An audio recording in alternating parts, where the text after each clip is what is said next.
Mini episode 433 of the FDH Lounge is brought to you by Sportsology, delivering unconventional columns and webcasts about sports, TV, music, movies, and more. Follow them on the web at sportsology.info. The FDH Lounge. You'll want to schedule your life around it. A long time ago, on a gloomy, wet Cleveland spring night, two men stand alone amidst the late-night drizzle. Their voices echo across the vacant station parking lot as they debate the merits of the great American radio show that have been missing for far too long. On that night, an idea was born. That idea became the FDH Lounge.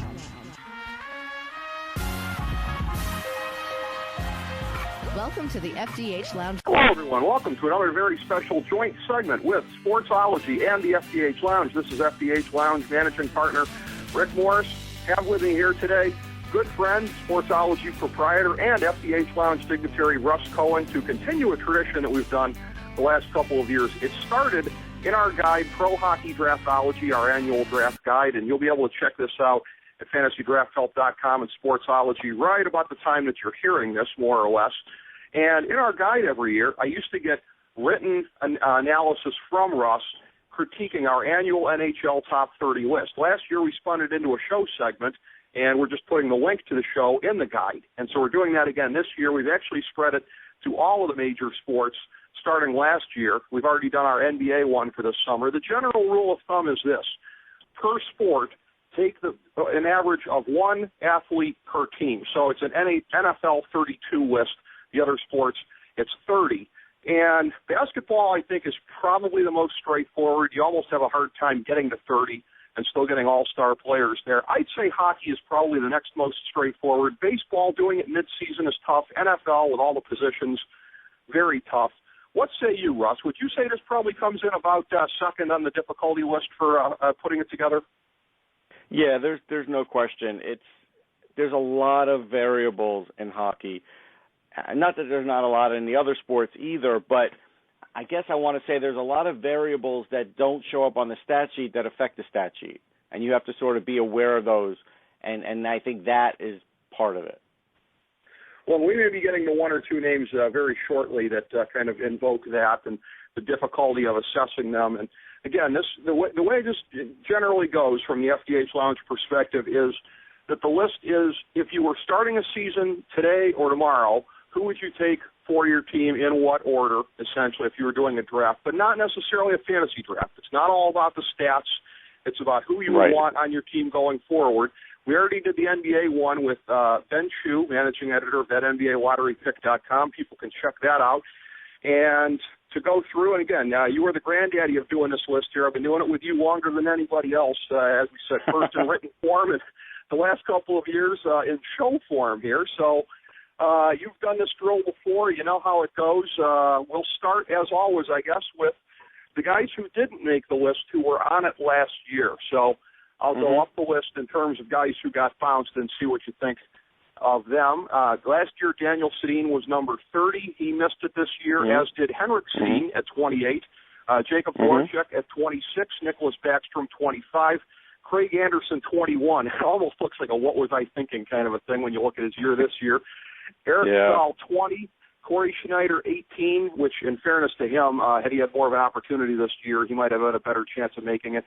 Jimmy Howard 17, a guy who definitely took a step back, I can say as a Red Wings fan. Chris Letang 13, Martin St. Louis 11, and a guy who's been on the list the last couple of years but misses it altogether this year. Certainly statistically a down year. We saw a lot from him in the playoffs, though. So thoughts on the guys who didn't make it? Anybody that you still would have put on there? No, actually, the guys, I guess the two closest would be Eric Stahl, and he, his team's not the best. I mean, even if you went and were to look at like Vegas odds, they're something like 66-1. So the offense on the team is okay. It's not great, and it's not his fault. And Voracek, while he had a really good year, I can understand it. I think he's probably like in that 31-32 range. He's probably the closest, him or Eric Stahl, and he might even be closer than Stahl because I still think Voracek has upside.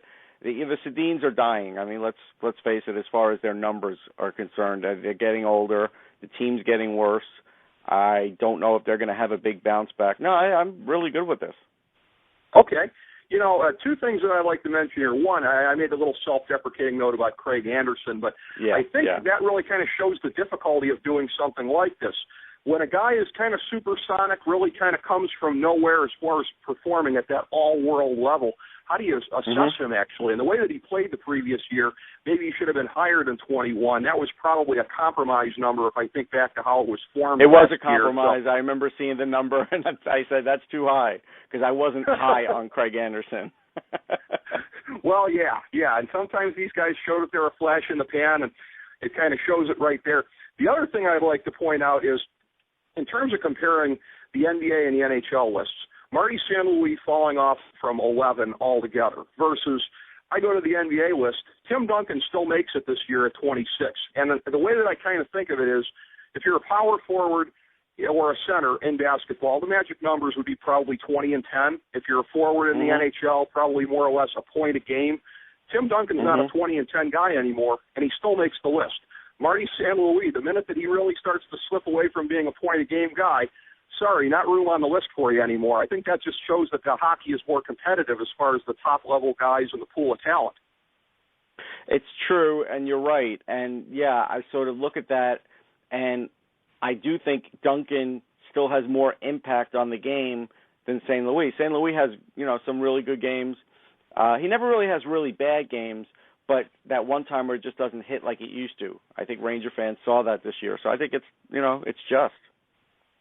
Absolutely. And it just kind of shows a fascinating contrast there between when you get older in the different sports and a little bit easier to hang on the NBA list, it would seem like. In terms of making our way up the list, we've got a third tier that is the narrowest one by far. It's only 4 deep. Starts at number 30 with Shea Weber, who didn't make the list last year. 29, P.K. Subban, who was 15th last year, a down year statistically from what he did last year, albeit you saw in the playoffs that he can still bring it. 28, he still has James Neal, 27 a year ago, pretty solid there. 27, Pavel Datsyuk, he was 8th a year ago, a guy who really kind of fell off due to injuries, not necessarily skill set, but definitely looked a lot more fragile. So as starting to wade into the list now, what do you think of the names on the third tier there? Third tier, I'm fine. Maybe Weber could be a slot or two higher. You might argue that, but he certainly wasn't a Norris candidate, and we expect him to be. So, he had his goals. I think he had like 23 goals. But at the end of the day, I like this list. And, Datsyuk, he'll probably stay around that area now for the rest of his career.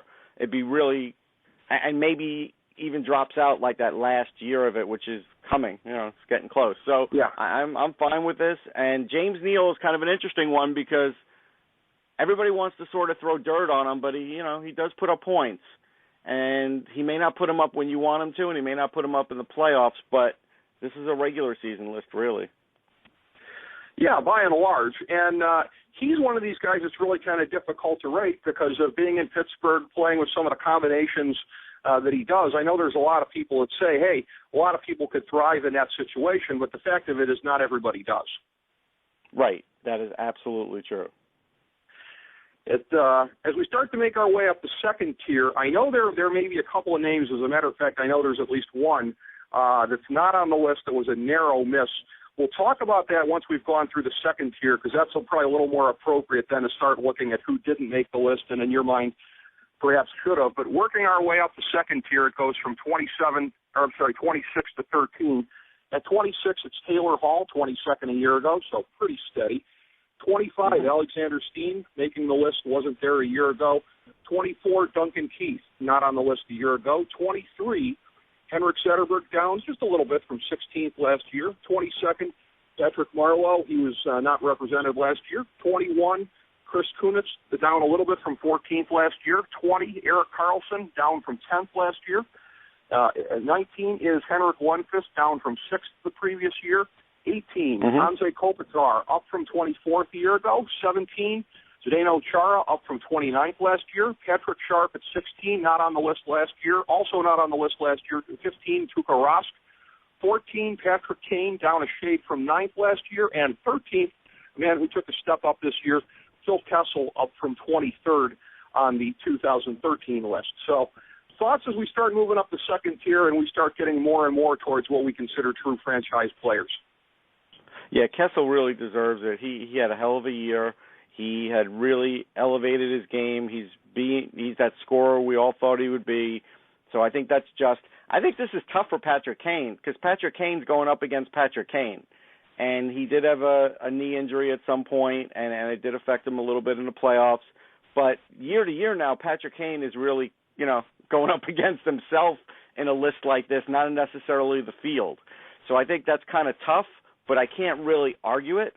Rask is a great one because Rask really, statistically, might have been the best goalie in the NHL this year.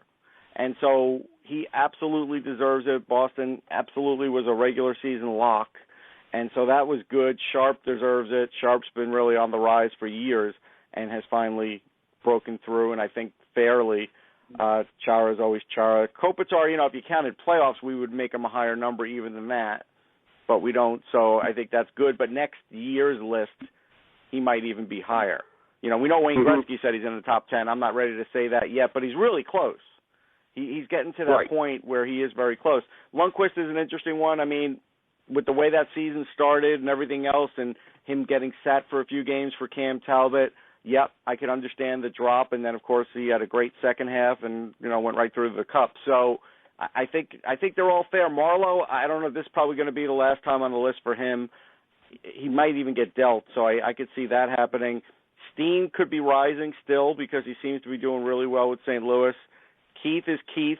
He's going to always be in there somewhere. Taylor Hall, I think, will always be in there somewhere. And if his team actually gets a little better, he'd probably rise again, too.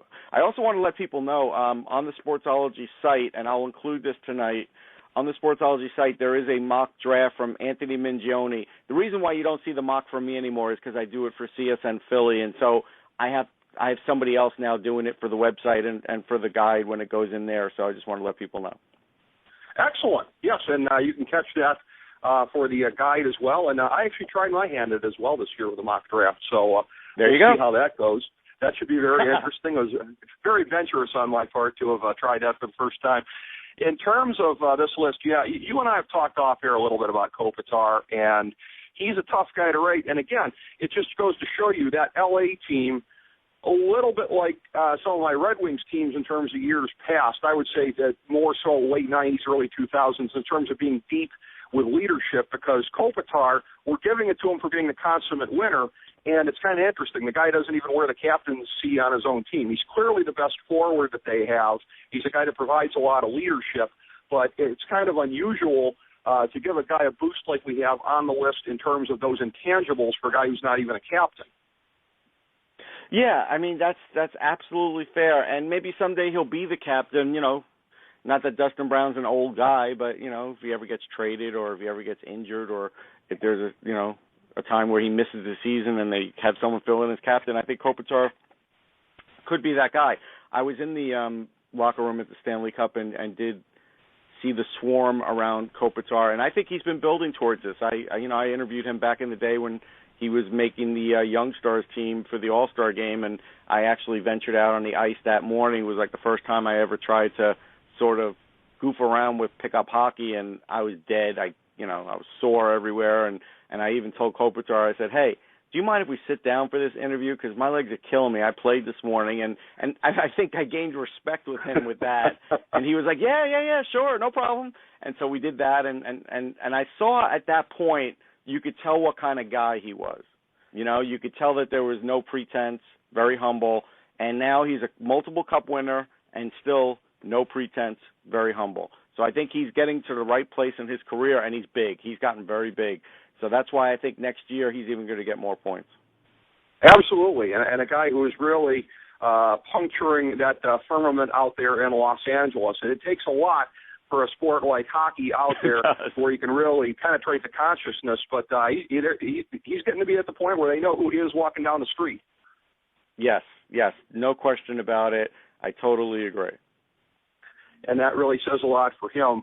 In terms of, before we get to the top tier, the creme de la creme of the list here, taking a look at a couple of the names, I know there are a handful of guys that didn't make the list that were pretty close, and I know that you and I had talked off air a little bit about a couple of guys. There were some very, very tough calls that go into making a list like this, and maybe the toughest out of them is a guy that you and I had discussed, and we had broken it down. You had alerted me to take a good, strong look at Ryan McDonough, and I did, and that was a very, very tough miss for this list here. So talk about him and anybody else that didn't make it that you thought perhaps was deserving. Yeah, McDonough, I think, would be in that next tier. He, I want to say he had like 12, 13 goals. It was a career year. The Rangers really don't have an offensive defenseman, so he sort of stepped up, started playing more power play, started shooting more, started joining the play more, and started scoring more. He actually started scoring shorthanded goals first. And so that was something where you could see where the strength of him and his strength of his skating and everything else had just gotten to the point where now he's really maturing. And so I think it's fair that he's not in that group. I think he could sneak in there next year if the Rangers don't get another offensive defenseman, because he might take one more little jump point-wise, and then I think he'll sort of level out that way. But statistically, really, I mean, that's all you're really talking about for a defenseman. And at the end of the day, he's still not in that elite group of offensive defensemen.